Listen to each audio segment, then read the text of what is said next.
Purvanchal university ఇది కేవలం university కాదు, మీ సక్సెస్ స్టోరీకి చిరునామా.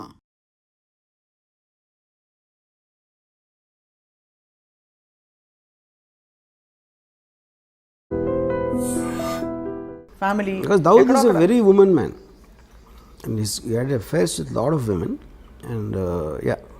He had affairs. ఎక్కడో మధ్యలో రకరకాల పుకార్లు వచ్చేవి. బాలీవుడ్లో కూడా ఆయనకి చాలా రిలేషన్షిప్స్ అఫేర్స్ ఉన్నాయి పుకార్లేం కదా ఉన్నాయి. He actually was living with Mandakini, married Mandakini for nearly 10 years. Yeah.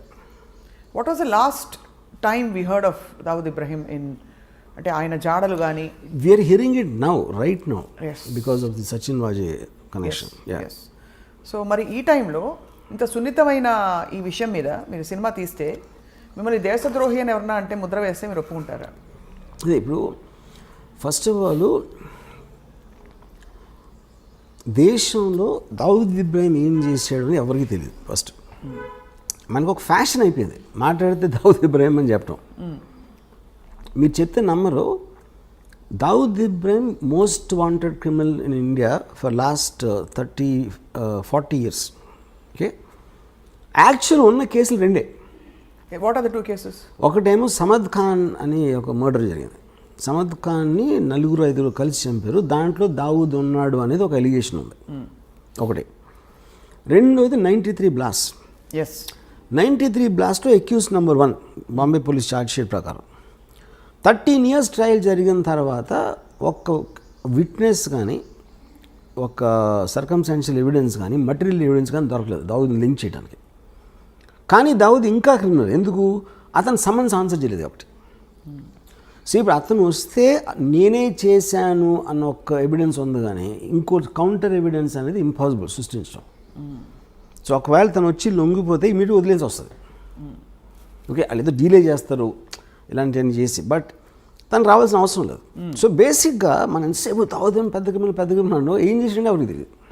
కానీ ఏ క్రైమ్స్లో ఆయన actually involved other than all this?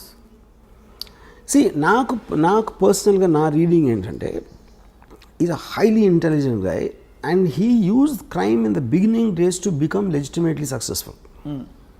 So తను దుబాయ్ షిఫ్ట్ అయిపోయిన తర్వాత ఈ కసినోసు లేకపోతే హోటల్స్ ఇలాంటివన్నీ లీగల్ బిజినెస్ స్టార్ట్ చేసి ఈ was living very posh cars and big bungalows and sheikh తోటి లంచ్ చేసాడు, దుబాయ్ షేక్ తోటి. యూనో ఆ స్టేజ్కి వెళ్ళిన తర్వాత అసలు క్రైమ్ చేయాల్సిన అవసరం లేదు. ఎవరైనా క్రైమ్ ఎందుకు చేస్తారు? There has to be some reason for to do that.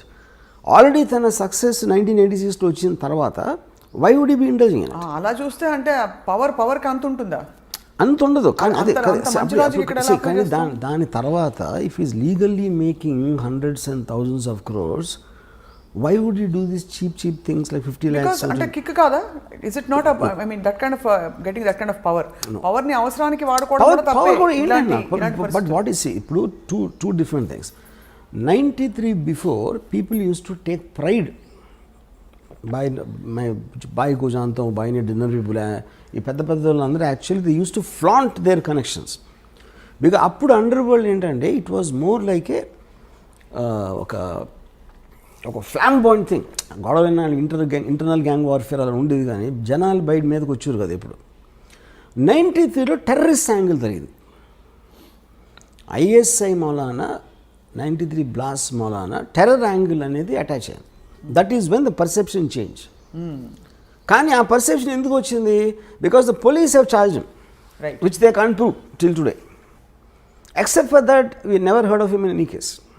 Okay, తర్వాత ఇప్పుడు ఆల్రెడీ తను అనిల్ కపూర్, సంజయ్ దత్ లాంటి పెద్ద స్టార్స్ తన పక్కన ఉండి దుబాయ్ షేక్ తోటి లంచ్ చేస్తున్నాడు. Why would involve in this petty crime? దాని మూలానే మీకు ఆ పవర్ ఎక్కువ. కానీ ఎవరికో ఫోన్ చేసి 50 లక్షలు 1 కోటి రూపాయలు అని బెదిరించి చేసేది దానికన్నా అదే ఎక్కువ, ఇది ఎక్కువ.